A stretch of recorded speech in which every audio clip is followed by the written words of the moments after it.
Hey everyone, welcome back to MangaMinute. I'm thrilled to share my latest recap video with you. If you missed the previous one, no worries, just take a quick peek in the description below for the link. Now, let's dive right in and enjoy. A world of yokai where people proved their existence only with strength. Everything I did there was easy, because I have been a great yokai ever since I was born, and I was the strongest yokai among all other yokai. A tiger yokai was fleeing, running for his life through the dense forest. From afar, Eunho, a fox yokai, spotted him and gave chase. The tiger had once boasted of being the mountain lord of a famous peak in the human realm, but now he was a mere shadow of his former self, desperately trying to escape the wrath of the fox. Eunho, swift and determined, quickly closed the distance between them. With a powerful leap, he caught up to the tiger and launched a devastating attack. The force of the blow brought the tiger crashing to the ground. Eunho wasted no time and stepped onto the tiger's chest, pinning him down with an iron grip. As he looked down at his fallen opponent, Eunho's expression was one of grim satisfaction. The tiger, who had once exuded confidence and refused to back down from any challenge, now lay defeated and cowering. Eunho had warned him multiple times not to cross paths with the foxes, but the tiger had ignored those warnings, driven by pride and arrogance. With a final, enraged burst of energy, the tiger tried to fight back, but his efforts were in vain. Eunho remained unfazed by the tiger's last attempt at defiance. With a cold, calculated strike, he finished the tiger off, ensuring that this would be the last time the boastful yokai would threaten him or his kin. He is the fox master, Eunho, the chief of the fox yokai and king of the yokai realm. Actually, he didn't have the slightest intention to become a king. After defeating the ones known for their strength and those who harassed fox yokai for about 500 years, he became a king, but Eunho wondered there are so many things he have to pay attention to after he became a king. With a calm demeanor, Eunho looked at the stranger and asked, "Who are you?" The monk replied, "I am Dharma, a Buddhist from the human realm. Do you have any idea how much harm you yokai have inflicted on mankind?" One of Eunho's subordinates stepped forward and said, "That lowly monk knocked down 12 yokai with his strange gestures, which he called martial arts." Eunho's curiosity was piqued. "Martial arts?" he remarked, a hint of interest in his voice. However, his expression quickly turned indifferent. "I'm already on the verge of a severe headache just from the problems in the yokai realm alone," he said, turning his back on the monk. "Catch the yokai who have caused problems. Whether you kill them or spare their lives, I won't get involved. Solve it on your own. No need to thank me." Enraged by Eunho's dismissive attitude, the monk retorted, "What an irresponsible bastard."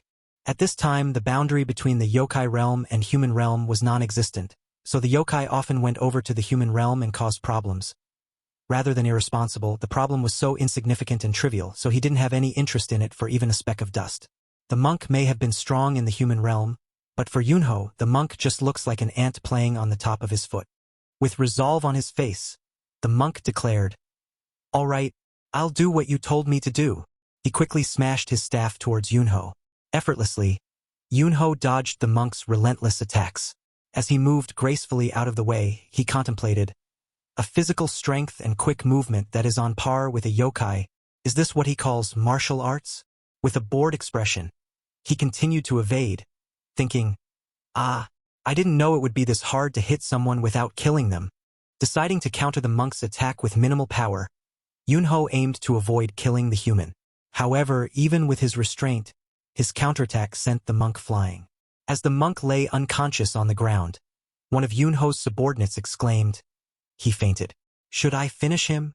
Eunho glanced at the fallen monk and responded, "What's the use of killing an ant who crawled up my feet?" He then turned and prepared to leave the scene behind. That's how he ended up sparing the monk's life and sending him back to the human world. But this foolish monk seems to be crazy, as he visited Eunho again before 15 days had even passed, while bringing along his friend and pupil named Jang Sampung. Confronted once more by the determined monk, Eunho was met with fierce determination. "You disgusting yokai punk, let's finish this today," the monk retorted, his resolve clear. Beside him, Jang Sampung readied his stance, urging, "Hit the yokai with the harmony of yin and yang." As before, Eunho effortlessly blocked their combined attack. With a bored expression, he contemplated the situation, thinking, "There was only one thought I had while receiving their martial arts. If I spare their lives and send them back, they will return, their numbers swelling. With a sigh, Eunho made a decision not to spare the monk and his pupil this time. After swiftly dispatching them both, Eunho murmured quietly, "That's something that should never happen. That's why you shouldn't have provoked me after weighing your opponent's strength." As he turned to leave, ready to depart from the scene, Eunho was startled by a voice screaming, "Big brother, if you die like this, how can I live alone?" Turning to the source of the cry, Eunho saw a young lady weeping over Jang Peng's lifeless body. A pang of unexpected emotion stirred within him as he observed her grief. "I always thought of myself as a cold-blooded yokai. Why do her tears affect me like this?" He pondered quietly, the realization sinking in. Observing the lady from afar, Eunho murmured to himself, "It's already been a week since she's been like that without even letting water pass her lips." Turning to his subordinate, he asked, "Did you find out why she's not going back to the human world?" The subordinate responded, "According to what I heard from the rats, it seems she lived her life entirely dependent on her big brother. Those words mean her big brother had quite a lot of enemies in his lifetime. She will die if she goes back to the human world, and it's also difficult for her to survive even if she remains in the yokai world." Hearing this, Eunho murmured, "Perhaps it's faster for her to starve to death before she gets eaten." With a determined look, Eunho approached the lady and served her a bowl of food. "This is human food," he exclaimed. "You should eat well and live well so your dead big brother's soul can go to the land of the dead without any worries." Eunho pondered the situation and decided that if life was going to be difficult for her wherever she went, he would keep her by his side until the end of her life. Fortunately, she seemed to understand his intentions and circumstances clearly. Perhaps that was why she accepted his recommendation to live in the yokai world without much resistance. She quickly adapted to life among the violent yokai, surprising everyone with her resilience. Eunho found himself helplessly falling for her. Though it was forbidden for her to be around him, he felt a sense of calm he had never experienced in his life as a yokai just by looking at her. Eunho and the lady lived happily together for a time, her presence bringing a newfound peace to his life. However, this happiness was tragically short-lived. One fateful day, Eunho witnessed the lady being brutally murdered. His brief period of joy was shattered, leaving him with an overwhelming sense of loss and sorrow. Eunho's subordinate, trembling with fear, pleaded for mercy. "I have committed a grave sin. I should have been wary of those who came to pay their tribute. This is all my fault, caused by my own judgment deeming it unimportant." The subordinate's voice was filled with regret and desperation as he begged for forgiveness, fully aware of the severity of his mistake. Eunho loved her, the bastard who knew yet didn't do anything, the bastard who was unintentionally involved with it. Eunho rampaged through the yokai world, driven by an all-consuming wrath. He hunted down anyone who had the slightest involvement in her death, and even those close to them couldn't escape his vengeance. Blood was scattered throughout the yokai realm, leaving a trail of carnage in his wake. After wreaking havoc, Eunho stood amidst the remnants of his battle, surrounded by destruction. He murmured to himself, feeling hollow, "I thought I might feel a bit better if I killed them all, but my heart is still full of resentment. It keeps beating, and I am sick and tired of living like this now." His attention was suddenly drawn to a lotus blooming in a pool of blood. Realizing the significance of its appearance, Eunho's expression darkened. He recognized it as a sign, a gesture from the celestial beings, possibly from Lu Dongbin or Neza, known for their divine interventions. Rage welled up inside him as he realized they were too late to prevent the bloodshed. Before he could finish his thoughts, the lotus bloomed and emitted a blinding light, momentarily overwhelming Eunho and cutting through his fury with its radiant glow. Just when I fell into despair and lost my will to live, an unexpected presence came to help me after taking pity on me. The existence which helps keep all the living things in the world from losing its path from the bridle of fate. It was Tathagata, the Buddha. The Buddha, Tathagata, approached Eunho with a proposition: to abandon his yokai identity and become human. At first, Eunho was taken aback by the unexpected offer. Yet, as he pondered the possibility of escaping the relentless life of a yokai, he found himself unable to come up with a reason to refuse. "Human, huh?" Eunho muttered, contemplating the idea. Perhaps living and dying as a human is better than the path I'm on now. With resolve, he turned to the Buddha and declared, Tathagata, turn me into a human being. The Buddha's response was solemn and conditional. Before that, you must live without committing evil for 1,000 years and atone for the sins you have committed. Eunho accepted the challenge without hesitation. Fine. Live for 1,000 years without committing evil and atoning, you say? I accept your condition. Determined to seize this opportunity for redemption, Eunho set forth on his new path, ready to prove himself worthy of becoming human and leaving behind the burdens of his past as a yokai. For yokai who have no lifespan and are immortal, time is just like a cloud in the sky. It may be a cloud, but if you count the years to pass, it may not have been as easy, so he thought he would spend his days accumulating merit. 1,000 years is a long time. The condition given by Tathagata seemed like such a long time ago. Eunho will count the years as they go by. He was to suffer for 1,000 years to become a human who can't even live for 100 years. He was desperate. He thought of it as a bet with the celestial when things got tough. Whenever a problem came up, he fortunately had the patience to deal with it. As Eunho accumulated great merit through his repentance, the Buddha praised him, acknowledging his efforts in preventing both yokai and humans from committing evil deeds as particularly valuable. With a gentle gesture, the Buddha instructed Eunho to give away what he no longer needed as a human. Understanding the significance of the moment, Eunho didn't hesitate. He retrieved his fox bead, the source of his power honed over thousands of years of training, and handed it over to the Buddha. The Buddha, accepting the bead, asked solemnly, "Won't you regret this decision later?" With unwavering resolve, Eunho replied, "Am I someone who regrets decisions and blames others?" Reflecting on his life as a yokai, Eunho realized how fleeting and weightless those endless days had seemed in retrospect. Now, with the Buddha's guidance, he had the chance to live as a human, and his story was just beginning. Prepared to attend to her young master, the nanny murmured softly to herself about his condition. She expressed concern over his lack of improvement despite receiving the best medicines and treatments from renowned sources. Her sadness was evident as she lamented, "Even the heavens don't care." However, as she entered the young master's room, her eyes widened in disbelief. "Oh my gosh! Young lord!" she exclaimed in shock. There he was, the young lord who had been bedridden for so long, now sitting upright on the edge of his bed entirely on his own. The sight filled her with a mixture of surprise and hope, wondering at this unexpected turn of events. With a shocked expression, Hajin Yu exclaimed, "What? Our Eunho woke up?" Confirming the report, someone replied excitedly, "That's right." The nanny was so shocked she couldn't even speak properly, turning blue in surprise. She asked me to inform the Lord immediately. Unable to contain his joy, Hajin Yu urged eagerly, "Let's go. Hurry." The news of Eunho's awakening spread swiftly, sparking hope and excitement throughout the household. Struggling to walk, Eunho murmured to himself, trying to make sense of the unfamiliar sensations and memories flooding his mind. What was that? I think I heard a woman scream." Gazing at his reflection in the mirror, Eunho's disbelief was palpable. "Huh? What's this? Why am I like this?" Trembling, he continued, overwhelmed by the realization dawning upon him. "Didn't you start with being a baby or a newborn in reincarnation?" Clutching his head in pain, he grappled with the confusing afterimages flashing through his mind.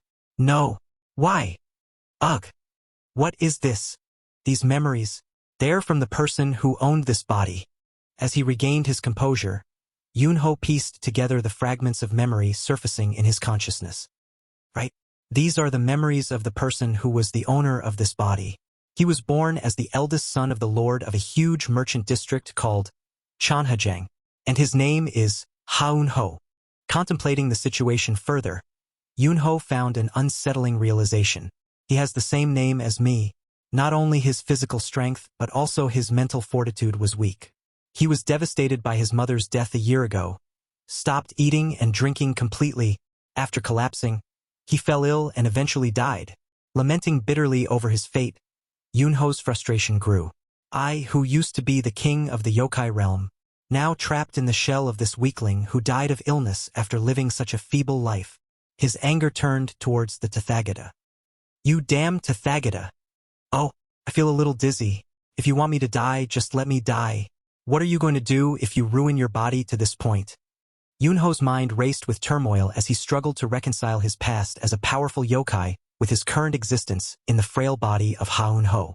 Organizing his thoughts, Eunho muttered to himself in frustration. This is purely my mistake. I should have set conditions first and filtered out these kinds of situations in advance. Damn it. Let's calm down. I'm the owner of this body now. I can make this body strong enough through natural guard. There's no problem.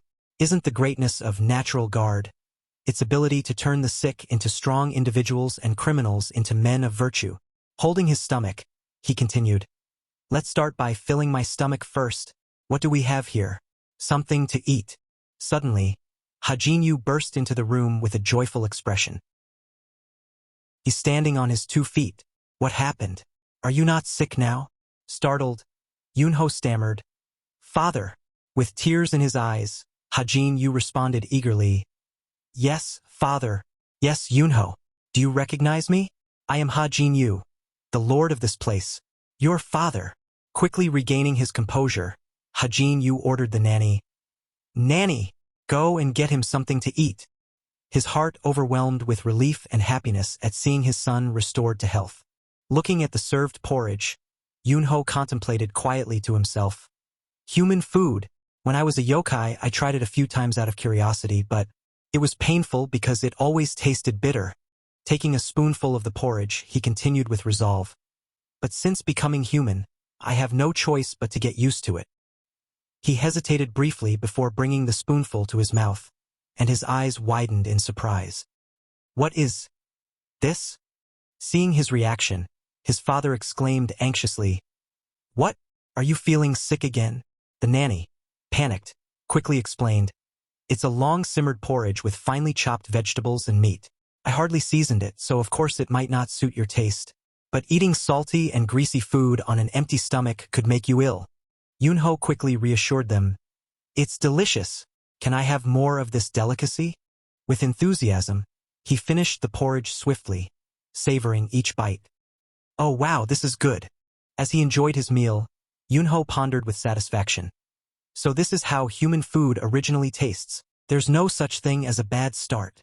Embracing his new life and the flavors it brought, Eunho found a moment of contentment amidst his transition from yokai to human. Raising his glass high, Hajinyu declared with joy, It's a wonderful day because my son has awakened from his sickbed. As the lord of this land, I propose a toast to all of you.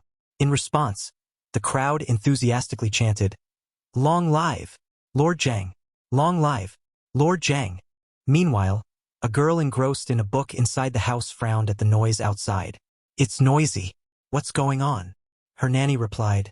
The young lord has woken up from his bed. The girl's eyes widened in disbelief. What? Brother. The girl was Eunho's little sister. Shocked and overwhelmed with emotions, she couldn't believe that her brother, who had been bedridden for so long, had finally awakened. Eunho sprinted across the training ground, his pace fueled by determination, but soon his stamina waned, leaving him gasping for breath. Frustrated, he muttered to himself, Damn! What the hell is the problem? Observing Eunho from a distance, a servant remarked, He's been running around the estate like this again. Turning to his companions, he continued, Has it been 10 days already? Ever since he woke up, he's been acting strange, almost like he's possessed. Another servant added, The household staff say he runs around even between meals, then sits on the courtyard bench lost in thought. A third chimed in, Well, he's always been one to keep to himself and think deeply. Hearing this, the first servant scoffed, Ha! Having his own thoughts, my ass. Others memorized the 1,000-character classic in a couple of months, but it took him over a year. It's not about deep thinking, he's just different. Despite appearing quiet on the surface, those who understand know better. In whispers and glances exchanged among themselves, they conveyed a shared sentiment about Eunho's peculiar behavior since awakening from his illness. As they enjoyed their conversation, suddenly Mr. Zhang barged into the room, his expression grave. The young lord has become a moron, he declared bluntly. Startled by Mr. Jang's unexpected entrance and harsh words, the men in the room reacted with shock. What? Mr. Jang? With a calm demeanor, Mr. Jang scolded them sternly. What kind of things can't be said behind someone's back? At least watch your mouth when it comes to those who let you make a living. Realizing their mistake, the servants quickly nodded in acknowledgement. Yes. Their earlier conversation now felt disrespectful in light of Mr. Jang's reprimand, highlighting the need for discretion and respect towards their employer, especially in his presence. Deep in his thoughts, Eunho contemplated with frustration. Ah, now I understand. Even after absorbing natural chi for nearly 2 weeks, I couldn't gather enough internal chi in this body. The flow of natural chi is blocked by layers of man-made things. All this effort has been meaningless. A guard politely informed him, I'm sorry, but the Lord has ordered that you remain in the inner region until you recover. Eunho sighed. Is that so? Why wasn't I informed? The guard insisted. We can't let you out. Inwardly enraged, Eunho muttered. If I were still a yokai, you'd all be dead. Resigned to his situation, Eunho thought to himself, I can't help it. I'll have to focus more on finding that flow. However, his contemplation was interrupted by the arrival of his little sister. Somi exclaimed eagerly, Big brother, what are you doing? Seeing Somi, Eunho reflected, Somi, Hasomi, my younger sister who loves me so much. Ever since I woke up, she rushes to see me whenever she has time. She's also one reason why I can't absorb natural chi. Offering sweets to Eunho, Somi asked, Do you want to eat this together? Curious, Eunho inquired. What is it? Somi explained happily. Sweets. A servant bought them at the marketplace for me. As he took a bite of the sweets, Eunho exclaimed, delicious. Somi nodded in agreement. Yeah. Then she added with a smile. You've definitely changed, big brother. You used to dislike sweets because they were too sweet. Eunho responded sincerely. From now on, you'll see many different sides of me. With a happy expression, Somi replied. I like you no matter what sides you show. Just don't get sick again. Okay? Eunho nodded. I'm trying. Ready to savor his dinner, Eunho marveled to himself. It's another wonderful meal that combines land, sea, and air. If the beast yokai could see this spread, they'd surely shed tears of blood. But what can I do? I'm human now. With a mischievous grin, he added, I'll enjoy you thoroughly tonight, honoring your sacrifices. Joining the table, Hajinyu remarked, Both of you are here early. Somi responded politely, Yes, father. Please take your seat quickly. Well, then. Before Hajinyu could finish his sentence, he noticed Eunho had already begun eating. Internally, Hajinyu sighed. As always, he starts eating first. He's someone who could wait 1,000 or 10,000 years and still not eat. Seeing her brother start without their father, Somi tried to intervene gently.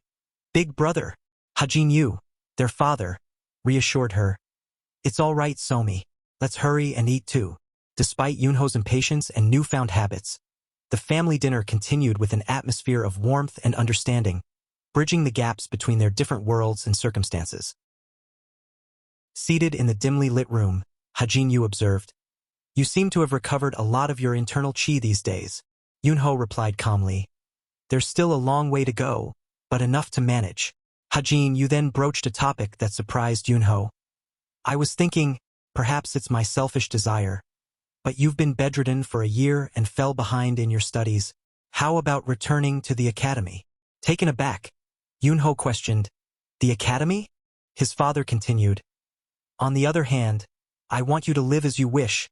Of course, I'm not saying you have to go immediately, but whenever you feel up to it. Eunho asked with a hint of intrigue. Does the academy lie beyond the main courtyard? Hajinyu confirmed. Yes, it does. Without hesitation, Eunho declared, Then I'll go tomorrow, to the academy. Surprised by Eunho's sudden decision, Hajinyu exclaimed, Oh, really?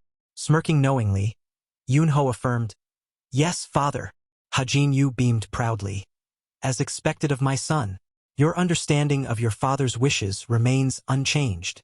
However, contrary to his father's expectations, Eunho had his own reasons for agreeing. I was thinking of an excuse to get out. This is perfect. He promptly downed the hot tea he held. Seeing his son's impulsive action, Hajin-yu chided, "You rascal, how could you drink hot tea like that?" Despite the small chaos, both father and son shared a moment of amusement and understanding, each with their own plans and hopes for the future. A person who has learned the essence of Confucius and Mencius' teachings is considered a prodigy. The truth is, everyone at some point in their life will come to understand such things naturally.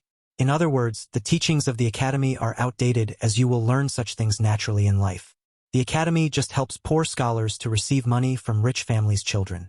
I have some memories of the academy through the eyes of Eunho when he was in the academy. Anyway, the academy is just an excuse for me to leave the main courtyard.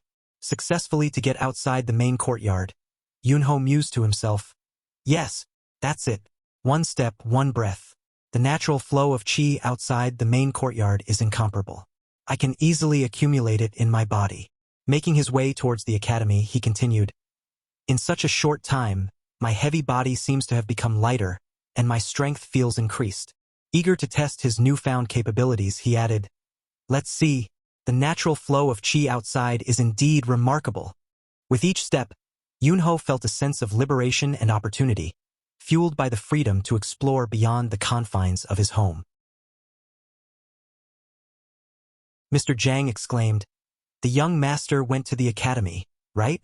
Hajin-yu chuckled warmly. "Ha ha ha, I simply suggested the academy." Seeing him so eager and well, he could have rested a bit longer. Mr. Jang nodded thoughtfully. "Being revived from such a state is rare. You've done an excellent job raising him. He'll surely be a great successor when he grows up." Hajin-yu pondered. "I hope so, but can Eunho really lead the family as my successor? He's kind-hearted, but that kindness might make it hard for him to make tough decisions." Mr. Jang reassured him, "It's too early to decide. Trust in him. With time, you'll see." Hajin-yu agreed. "Yes, you're right." As they continued their discussion, a messenger interrupted. "My lord, young master has returned." Their conversation paused, and both men exchanged glances, curious about what Eunho's time at the academy might have brought about.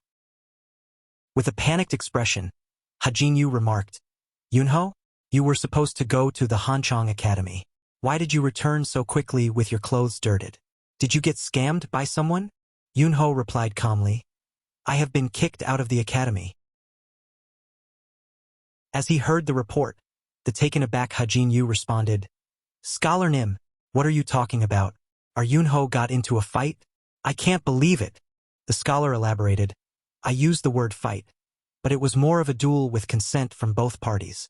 Hajin-yu added with disbelief, "He had just gotten well enough to barely walk and run.